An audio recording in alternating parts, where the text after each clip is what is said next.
I was having a wee walk through Eastern Cemetery today on a beautiful day. So Eastern Cemetery is in Dundee and it has lots and lots of fantastic monuments. And I spotted this one. Hopefully you can see that.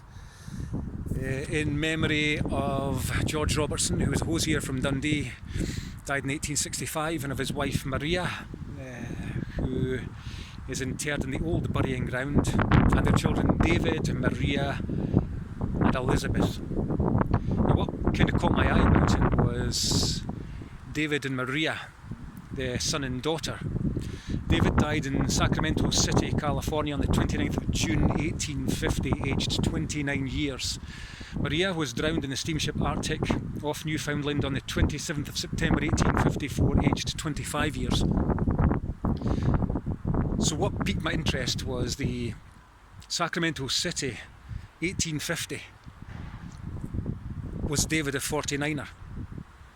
Now, for anyone that knows a wee bit of history about America, in 1848 gold was discovered in California, and in 1849 people from all over the world headed to California to seek their fortune, and they got a nickname, the 49ers.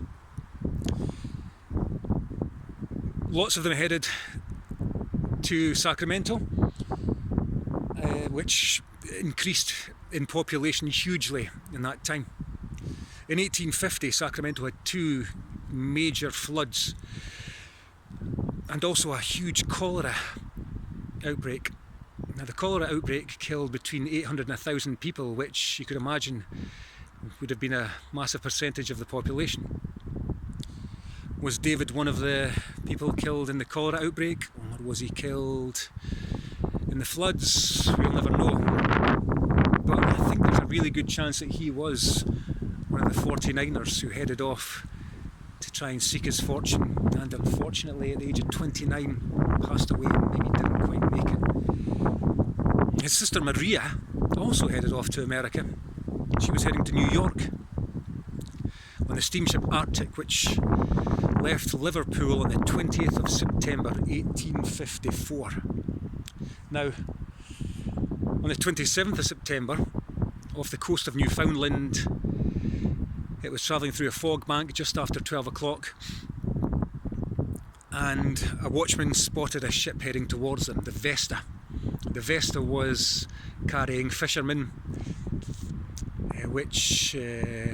who had been they had picked up around a small island just off the coast of Newfoundland.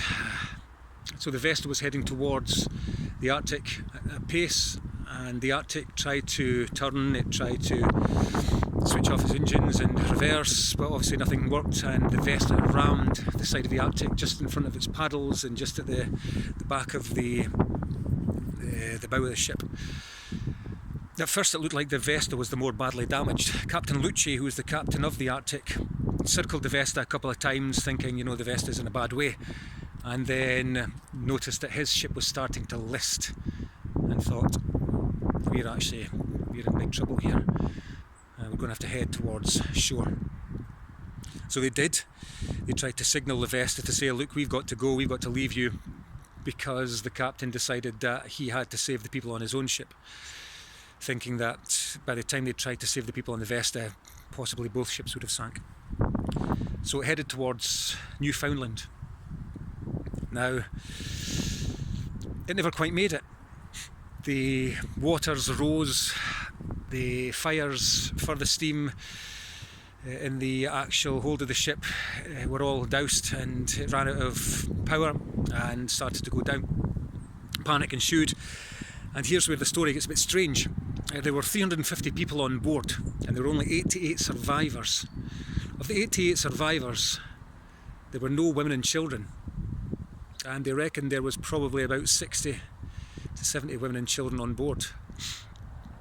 When the stories emerged from the survivors when they were taken back to land, we found out that there was panic and uproar when the ship was going down, well, of course. But the crew members managed to get hold of guns and requisitioned the lifeboats and jumped in the lifeboats themselves, and also the stronger men as well, they jumped in the lifeboats and abandoned ship in half-full lifeboats and left people to die. So these people that were left on board tried to fashion rafts, which actually a couple of people were saved from rafts. Of the 6 lifeboats that left the Arctic, only 3 were ever found, and the other 3 just disappeared. Captain Lucci, who tried his best to save his passengers and crew, but just wasn't being listened to because of the panic, decided to go down with the ship. And another sad twist, he had his young son with him, 10 years old, and they were both left on the ship at the end, and they both went down with the ship and then both bobbed back up to the surface again. And then his son was killed by a piece of flotsam which then floated up to the surface and hit him and killed him. Captain Lucci managed to make it onto a raft and was saved a couple of days later.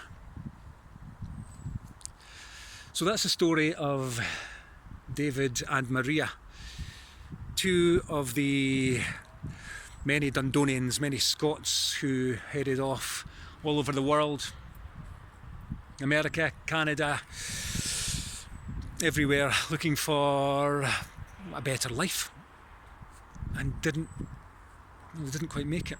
Maria didn't actually make it to New York. David made it to Sacramento, but at 29 he died.